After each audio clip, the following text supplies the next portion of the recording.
ఆకాశవాణి ప్రాంతీయ వార్తలు చదువుతున్నది పోపూరి మురళీకృష్ణ ప్రసాద్.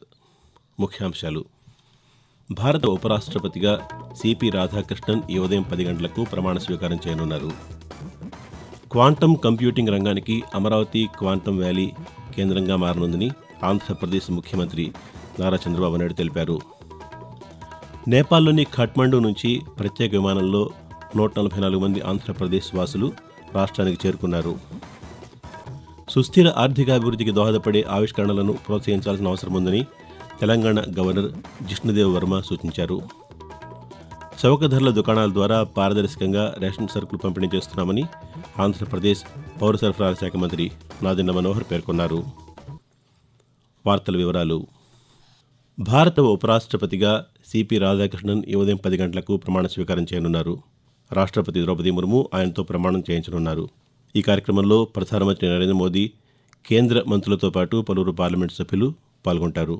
ఉపరాష్ట్రపతి ఎన్నికకు ఈ నెల 9న జరిగిన పోలింగ్లో ఎన్డీఏ కూటమి అభ్యర్థిగా సిపి రాధాకృష్ణన్ జస్టిస్ బి సుదర్శన్ రెడ్డిపై 152 ఓట్ల మెజార్టీతో విజయం సాధించారు. ఎన్నిక ప్రక్రియ పూర్తి కావడంతో నిన్న మహారాష్ట్ర గవర్నర్ పదవికి సిపి రాధాకృష్ణన్ రాజీనామా చేశారు. దీంతో మహారాష్ట్ర బాధ్యతలను గుజరాత్ గవర్నర్ ఆచార్య దేవవ్రత్కు రాష్ట్రపతి ముర్ము అప్పగించారు. ఇదిలా ఉండగా ఆంధ్రప్రదేశ్ ముఖ్యమంత్రి నారా చంద్రబాబు నాయుడు గత రాత్రి ఢిల్లీ చేరుకున్నారు. ఈ ఉదయం జరిగే ఉపరాష్ట్రపతి సిపి రాధాకృష్ణన్ ప్రమాణ స్వీకార కార్యక్రమంలో చంద్రబాబు నాయుడు పాల్గొంటారు. భారతదేశపు క్వాంటమ్ కంప్యూటింగ్ రంగానికి అమరావతి క్వాంటమ్ వ్యాలీ కేంద్రంగా మారనుందని ఆంధ్రప్రదేశ్ ముఖ్యమంత్రి నారా చంద్రబాబు నాయుడు తెలిపారు. అమరావతిలోని రాష్ట్ర సచివాలయంలో స్టార్టప్లు, విద్యా సంస్థలు, పరిశోధన సంస్థల ప్రతినిధులతో ముఖ్యమంత్రి నిన్న ఉన్నత స్థాయి సమావేశం నిర్వహించారు. ఈ సందర్భంగా చంద్రబాబు నాయుడు మాట్లాడుతూ అమరావతి క్వాంటమ్ వ్యాలీలో దేశంలోనే మొదటి క్వాంటమ్ రిఫరెన్స్ సదుపాయాన్ని ఏర్పాటు చేయనున్నామని తెలిపారు. రిఫరెన్స్ సౌకర్యం స్వదేశీ ఆవిష్కరణలను వేగవంతం చేయడంతో పాటు అవసరమైన సదుపాయాలను అందజేసి దిగుమతుల మీద ఆధారపడ్డాన్ని తగ్గిస్తుందని ముఖ్యమంత్రి పేర్కొన్నారు. నేపాల్లో చిక్కుకున్న ఆంధ్రప్రదేశ్ వాసులు సురక్షితంగా రాష్ట్రానికి చేరుకున్నారు. రాష్ట్ర ప్రభుత్వం ఏర్పాటు చేసిన ప్రత్యేక విమానంలో ఖాట్మండు నుంచి రాష్ట్రానికి 144 మంది నిన్న చేరుకున్నారు. వీరిలో 104 మంది విశాఖపట్నం విమానాశ్రయానికి, 40 మంది తిరుపతి విమానాశ్రయానికి చేరుకున్నారు. ప్రత్యేక విమానంలో తిరుపతి విమానాశ్రయానికి గత రాత్రి 62 మంది చేరుకున్నారు. వారిలో వెంకటేష్ అనే ప్రయాణికుడు ఆకాశవాణితో మాట్లాడుతూ, కడప నుంచి నేపాల్ వెళ్ళాము. చాలా సేవింగ్ చేసుకుని ప్రదేశాలు చుట్టానికి పోయి మధ్యలో హెల్ప్ అయిపోయినాము. ఇంతలోపల పొలిటికల్ టర్బులెన్స్ వాడు సివిల్ వార్ లాగా ఒక పెద్ద గొడవ వస్తుంది. దాంట్లో చిక్కుకున్నాం. మధ్యలో బస్సు కూడా బాగా డ్యామేజ్ అయిపోయింది. రాళ్ళతో కొట్టడం అవన్నీ. కొంతమంది ఆందోళనకారులు ఏంటంటే బస్సు కి దోపిడీలు చేయడం అవి చేశారు. ముందు బస్సుల్లో సెక్రటేరియట్ నుంచి వెంటనే ఫోన్లు రావడం, ఆధార్ కార్డులు అప్లోడ్ చేయమంటాము. వాళ్ళు ఆల్మోస్ట్ 24 అవర్స్ పనిచేశారు. మరోవైపు నేపాల్లోని హేటౌడా నుంచి బస్సులో బయలుదేరిన 22 మంది తెలుగువారు బీహార్ సరిహద్దు ద్వారా భారత్లోకి ప్రవేశించారు. అలాగే నేపాల్ సిమికోట్ నుంచి ప్రత్యేక విమానం ద్వారా 12 మందిని లక్నోకు తరలించారు. అక్కడి నుంచి ప్రత్యేక విమానంలో రాష్ట్రానికి ఈరోజు చేరుకోనున్నారు. సుస్థిర ఆర్థికాభివృద్ధికి దోహదపడే ఆవిష్కరణలను ప్రోత్సహించాల్సిన అవసరం ఉందని తెలంగాణ గవర్నర్ జిష్ణుదేవ్ వర్మ సూచించారు.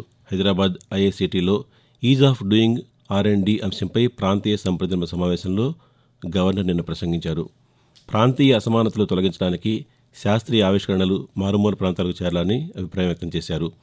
పరిశోధన సంస్థలు అభివృద్ధి చేసిన సాంకేతికత ఎక్కువ మందికి ఉపయోగపడేలా కృషి చేయాలని గవర్నర్ తెలిపారు. ఆంధ్రప్రదేశ్కు 15 నెలల వ్యవధిలో 11 లక్షల కోట్ల రూపాయల పెట్టుబడులు ఖరారయ్యాయని పరిశ్రమల శాఖ మంత్రి టీజీ భరత్ తెలిపారు. అమరావతి సచివాలయంలో మంత్రి నిన్న పాత్రికేయులతో మాట్లాడుతూ 5 ఏళ్లలో 20 లక్షల ఉద్యోగ అవకాశాలను కల్పించేందుకు ప్రభుత్వం కృషి చేస్తోందన్నారు. రాష్ట్రంలో ఏర్పాటు చేసే ఏ పరిశ్రమకైనా భూమిని కేటాయించే విషయంలో ప్రభుత్వం వివిధ స్థాయిల్లో పరిశీలించిన తర్వాత మాత్రమే అనుమతులు ఇవ్వడం జరుగుతుందని చెప్పారు. పెట్టుబడులు, ఉద్యోగాల కల్పన విషయంలో అసత్య ప్రచారం చేయడం సరికాదని మంత్రి పేర్కొన్నారు. ఆకాశవాణి ప్రాంతీయ వార్తలు వింటున్నారు. ఆంధ్రప్రదేశ్ వ్యాప్తంగా ప్రతి నెల 29,796 చౌక ధరల దుకాణాల ద్వారా రేషన్ కార్డుదారులకు పారదర్శకంగా సరుకులు పంపిణీ చేస్తున్నామని పౌర సరఫరాల శాఖ మంత్రి నాదెండ్ల మనోహర్ తెలిపారు. విజయవాడ కానూరులోని పౌర సరఫరాల భవన్లో మంత్రి గత సాయంత్రం పాత్రికేయులతో మాట్లాడుతూ రాష్ట్రంలో 96% కార్డులకు ఈకేవైసీ పూర్తి చేశామన్నారు. రేషన్ కార్డుల్లో మార్పులు చేర్పులకు అక్టోబర్ 31 వరకు అవకాశం కల్పిస్తామని మంత్రి తెలియజేస్తూ, 1,44,66,000 కార్డుల పంపిణీలో 80% పూర్తయినాయి. చివరి విడత 15వ తారీఖున 9 జిల్లాల్లో కార్డుల పంపిణీ కార్యక్రమం ప్రారంభించబోతున్నాం. 31 అక్టోబర్ వరకు మీకు ఎటువంటి మార్పులు చేర్పులున్నా చేయించుకోండి. ఆ కార్డులు మేము మీకు ఉచితంగా మార్చి ఇస్తాం. మీకు వచ్చే వారం నుంచి గ్రామ సచివాలయం, వార్డు సచివాలయమే కాకుండా ప్రభుత్వం నిర్వహిస్తున్న స్మార్ట్ గవర్నెన్స్ లో భాగంగా మన మిత్ర యాప్ లో కూడా దీన్ని పొందుపరుస్తాం.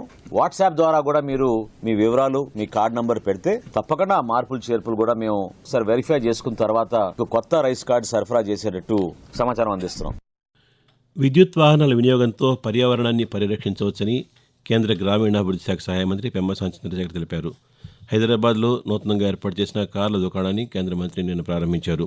సౌర, పవన విద్యుత్ వాహనాలను వినియోగించడం ద్వారా పర్యావరణాన్ని కాపాడడంతో పాటు ఆర్థికంగా లబ్ధి చేకూరుతుందని కేంద్ర మంత్రి ఈ సందర్భంగా పేర్కొంటూ, ఆత్మనిర్భరత, సెల్ఫ్ రిలయన్స్ ఇండియా ఉండాలి అంటే కొన్ని మేజర్ ఇంగ్రీడియంట్స్ ఉండాలి. ఈ రోజున మనం ఐటీ ఎక్స్పోర్ట్ చేయగలుగుతున్నాం, ఫార్మా ఎక్స్పోర్ట్ చేయగలుగుతున్నాం, టెక్స్టైల్స్ ఎక్స్పోర్ట్ చేయగలుగుతున్నాం.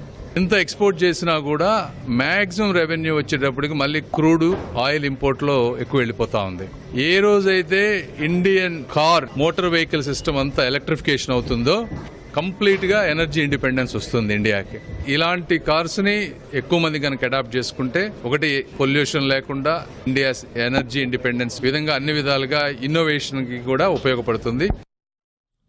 కేంద్ర ప్రభుత్వం వస్తు సేవల పన్ను జీఎస్టీలో మార్పులు చేసి తగ్గించడం పట్ల అనంతపురం జిల్లా ప్రజలు హర్షం వ్యక్తం చేస్తున్నారు. విద్యార్థులకు అవసరమయ్యే విద్యా సామగ్రిపై జీఎస్టీని తగ్గించడం ద్వారా ఎక్కువ మంది విద్యార్థులకు విద్యా సామగ్రి అందుబాటులోకి వస్తుందని అనంతపురానికి చెందిన రమేష్ ఆకాశవాణికి తెలియజేస్తూ, ఇటీవల భారత ప్రధాని గారు జీఎస్టీపై సంస్కరణలు చేశారు. కొత్త జీఎస్టీని తీసుకొచ్చారు. దీన్ని స్వాగతిస్తున్నాము. ఎందుకంటే మేము కష్టపడి సంపాదించుకునే డబ్బుల్లో కొద్దో గొప్ప పొదుపు చేసుకునే వాళ్ళము. ఆ పొదుపు పైన కూడా గతంలో జీఎస్టీని విధించేవాళ్ళు. ఆ జీఎస్టీ మొత్తాన్ని మరియు హెల్త్ ఇన్సూరెన్స్ ఏమి, జనరల్ ఇన్సూరెన్స్ ఏమి, వీటిపై పూర్తిగా 0% సుంకాన్ని కల్పించినందుకు కేంద్ర ప్రభుత్వానికి స్వాగతిస్తున్నాము. అందుకనే భారత ప్రధాని నరేంద్ర మోడీ గారికి ఎంతో ధన్యవాదాలు తెలుపుతూ ఈ జీఎస్టీ పైన తీసుకున్న నిర్ణయాన్ని మేము స్వాగతిస్తున్నాం, హర్షిస్తున్నాం. ఆంధ్రప్రదేశ్లోని తిరుపతిలో కేంద్ర ఆర్థిక మంత్రి నిర్మలా సీతారామన్ పర్యటిస్తున్నారు. నిన్న తిరుపతి చేరుకున్న కేంద్ర మంత్రికి రాష్ట్ర ఆర్థిక శాఖ మంత్రి పయ్యావుల కేశవ్ విమానాశ్రయంలో స్వాగతం పలికారు. అనంతరం రోడ్డు మార్గంలో ఆమె తిరుమలకు బయలుదేరి వెళ్లారు. ఈ ఉదయం తిరుమల శ్రీ వెంకటేశ్వర స్వామి వారిని కేంద్ర మంత్రి దర్శించుకుంటున్నారు. వాతావరణం. ఉత్తరాంధ్ర, దక్షిణ ఒడిశా తీరంలో రానున్న 2 రోజులు అల్పపీడనం ఏర్పడే అవకాశం ఉందని అమరావతి వాతావరణ కేంద్రం వెల్లడించింది. దీని ప్రభావంతో ఆంధ్రప్రదేశ్లోని పలు జిల్లాల్లో అక్కడక్కడ మోస్తరు నుంచి భారీ వర్షాలు కురిసే అవకాశం ఉందని వాతావరణ శాఖ అధికారి ఎల్ నారాయణ తెలియజేస్తూ, ఉత్తర కోస్తా ఆంధ్రప్రదేశ్ యానాములో భారీ వర్షాలు ముఖ్యంగా ఏలూరు, పశ్చిమ గోదావరి జిల్లాల్లో 1-2 చోట్ల కురిసే అవకాశం ఉంది. ఇక దక్షిణ కోస్తా ఆంధ్రప్రదేశ్లో భారీ వర్షాలు ముఖ్యంగా గుంటూరు, ఎన్టీఆర్, పల్నాడు, బాపట్ల, ప్రకాశం, నెల్లూరు జిల్లాల్లో 1-2 చోట్ల కురిసే అవకాశం ఉంది. ఇక రాయలసీమలో తేలికపాటి నుండి ఒక మోస్తారు వర్షాలు లేదా ఉరుములతో కూడిన జల్లులు చాలా చోట్ల కురిసే అవకాశం ఉంది. అలాగే తెలంగాణలోనూ రానున్న 4 రోజుల పాటు తేలికపాటి నుంచి మోస్తరు వర్షాలు కురిసే అవకాశం ఉందని హైదరాబాద్ వాతావరణ కేంద్రం వెల్లడించింది. ప్రాంతీయ వార్తలు ముగించే ముందు ముఖ్యాంశాలు మరోసారి. భారత ఉపరాష్ట్రపతిగా సిపి రాధాకృష్ణన్ ఈ ఉదయం 10 గంటలకు ప్రమాణ స్వీకారం చేయనున్నారు. క్వాంటమ్ కంప్యూటింగ్ రంగానికి అమరావతి క్వాంటమ్ వ్యాలీ కేంద్రంగా మారనుందని ఆంధ్రప్రదేశ్ ముఖ్యమంత్రి నారా చంద్రబాబు నాయుడు తెలిపారు. నేపాల్లోని ఖాట్మండు నుంచి ప్రత్యేక విమానంలో 144 మంది ఆంధ్రప్రదేశ్ వాసులు రాష్ట్రానికి చేరుకున్నారు. సుస్థిర ఆర్థిక అభివృద్ధికి దోహదపడే ఆవిష్కరణలను ప్రోత్సహించాల్సిన అవసరం ఉందని తెలంగాణ గవర్నర్ జిష్ణుదేవ్ వర్మ సూచించారు. చౌక ధరల దుకాణాల ద్వారా పారదర్శకంగా రేషన్ సరుకులు పంపిణీ చేస్తున్నామని ఆంధ్రప్రదేశ్ పౌర సరఫరాల శాఖ మంత్రి నాదెండ్ల మనోహర్ పేర్కొన్నారు. ఆకాశవాణి ప్రాంతీయ వార్తలు ఇంతటితో సమాప్తం. తిరిగి 7 గంటల 5 నిమిషాలకు జాతీయ వార్తలు వింటారు.